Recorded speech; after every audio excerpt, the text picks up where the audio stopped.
Hello everyone, welcome to other education. आप सभी का स्वागत है इस प्लेटफॉर्म पर जहां पर हम आपके साथ बहुत सारे इंफॉर्मेटिव वीडियो शेयर करते रहते हैं।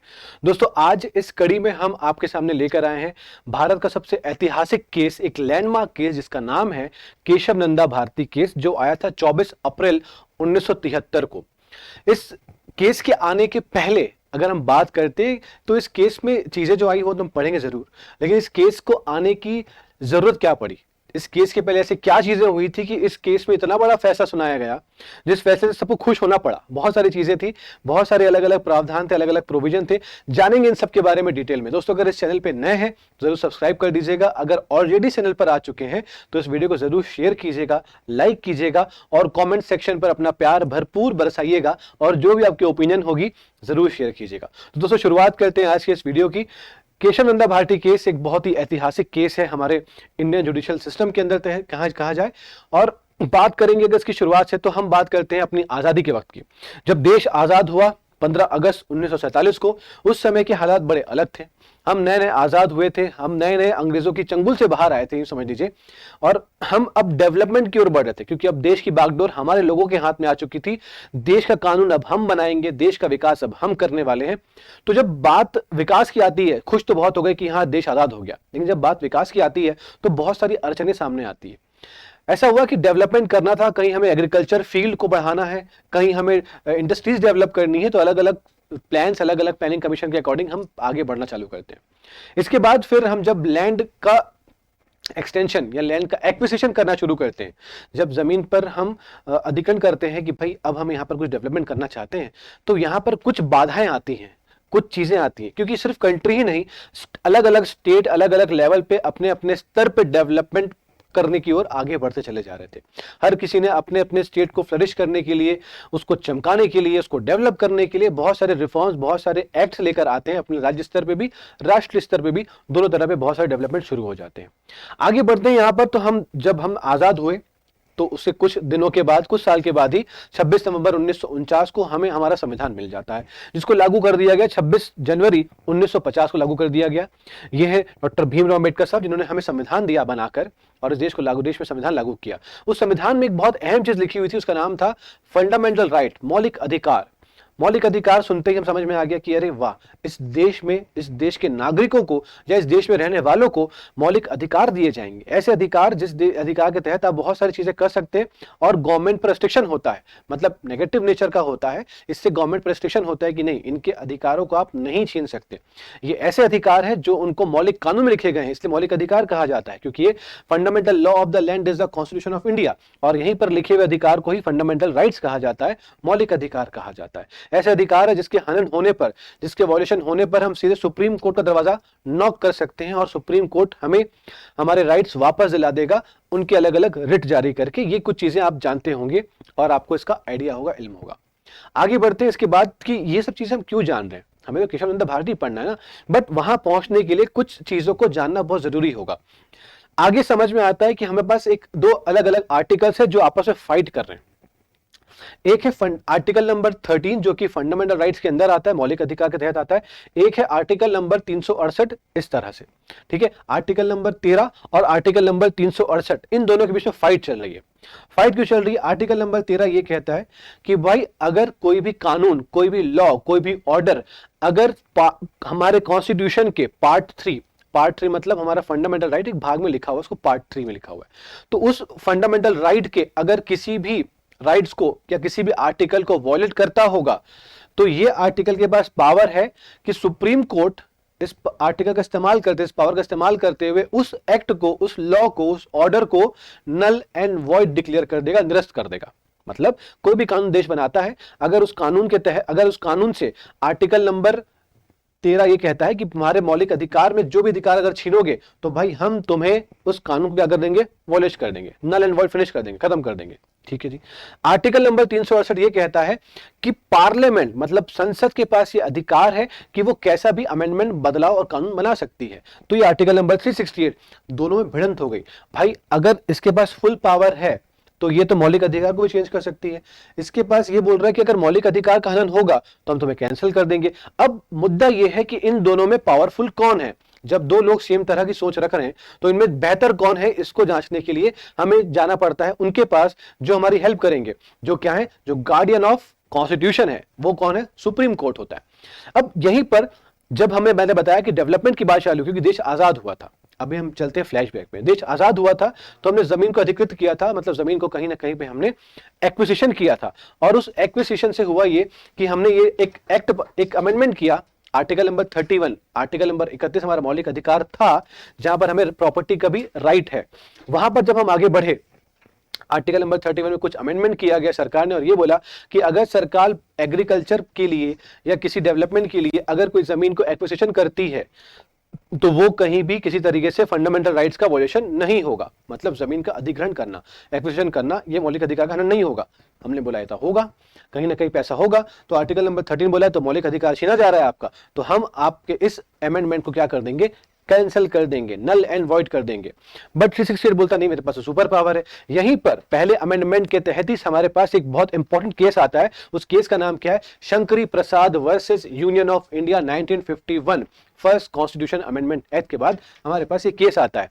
ये केसेस होते हैं, उस केसेस में सुनवाई होती है। सुनवाई कर बोला गया कि नहीं, पूछा गया बताओ ये बताओ कि आर्टिकल नंबर 368 बेहद सही कह रहा है या आर्टिकल नंबर 13। बोला नहीं, पार्लियामेंट के पास एब्सोल्यूट पावर है कि वो किसी भी तरह के प्रोविजन को जो संविधान में मौजूद है उसको चेंज कर सकती है। तो यहां पर आर्टिकल नंबर 13 की हार हो जाती है, आर्टिकल नंबर 13 की यहां पर हार होती है, 368 यहां पर जीत जाता है। ठीक है, कोई बात नहीं, फिर आगे बढ़ते। अब देश में हो रहा है 17वां संविधान संशोधन, मतलब 17th कॉन्स्टिट्यूशन अमेंडमेंट एक्ट। उस एक्ट में भी कुछ ना कुछ इनडायरेक्ट वे पे फंडामेंटल राइट्स को वायलेट किया, छीना गया। उसके खिलाफ भी एक केस चालू हुआ। वो केस आता है आपका 1965 में, उसका नाम है Sajjan Singh case, Sajjan Singh case versus the state of Punjab. इस केस में भी जब बात की गई कि आर्टिकल नंबर 368 का इस्तेमाल करते हुए पार्लियामेंट ने कॉन्स्टिट्यूशन के बहुत सारे प्रोविजन को चेंज किया है और आर्टिकल 13 उसको नल एंड वॉइड डिक्लेयर करना चाहता, तो ये केस जब हुआ तो बोला कि नहीं, parliament can alter, parliament can change any provision of the constitution of India, they have absolute power। ये बात चालू हो गई। अब और दिक्कतें, समस्याएं बढ़ना शुरू हो जाती हैं, समस्याएं बढ़ना चालू हो जाती है। तो इसी सज्जन सिंह के केस को रिव्यू करने के लिए, ठीक है, इसको वापस हमने रिव्यू में करा और रिव्यू करने के लिए एक बेंच बनी जाती है और वो केस होता है Golaknath case, the most popular case, one of the most popular cases, Golaknath case. ये आता है 1967 में। इस केस की जब बात होती है, इस केस में, ये केस जब आया तो आर्टिकल नंबर 13 बड़ा खुश हो गया। खुश इसलिए हो गया कि यहां पर यह बोला गया कि इसमें पार्लियामेंट की बहुत सारी पावर छीन ली गई।